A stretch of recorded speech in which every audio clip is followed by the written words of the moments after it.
السلام عليكم، كيفكم متابعيني طيبين؟ اليوم بسوي معاكم ملوخية ناشفة.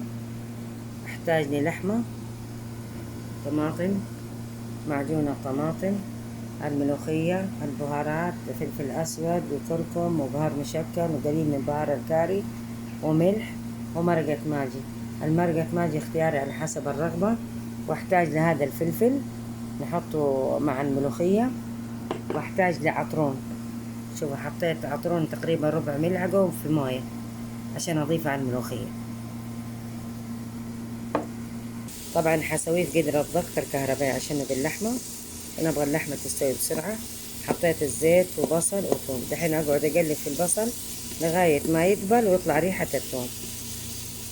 شوفوا يا حبايبي، دبل البصل طلعت ريحة الثوم، ضفت عليها اللحمة. دحين أقعد أقلب في اللحمة لغاية ما يتغير لونه. شوفوا يا حبايبي تغير لون اللحمة، دحين أضيف عليها البهارات والملح ومرقة ماجي. المرقة ماجي اختياري على حسب الرغبة. دحين أقلب المكونات مع بعض. شوفوا يا حبايبي ضفت عليه الطماطم ومعجون الطماطم، دحين أقلب المكونات مع بعض وأتركه يتسبك.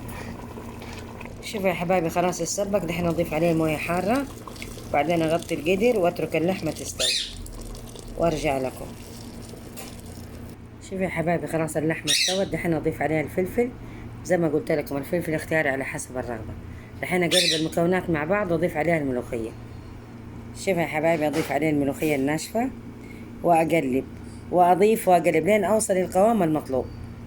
شوفوا يا حبايبي أقلب بهذه الطريقة وأضيف، إذا شفته خفيف أزيد وإذا شفته تقيل أضيف عليه موية.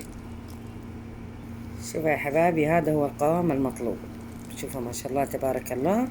دحين أضيف عليه العطرون.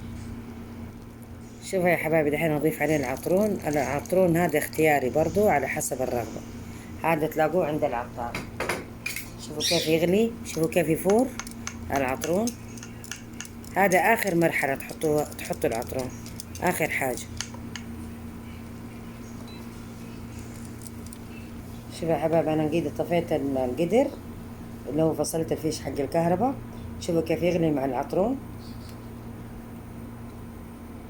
شوفوا يا حبايبي خلاص استوى، خلاص كده أنا فصلت الفيش حق الكهرباء.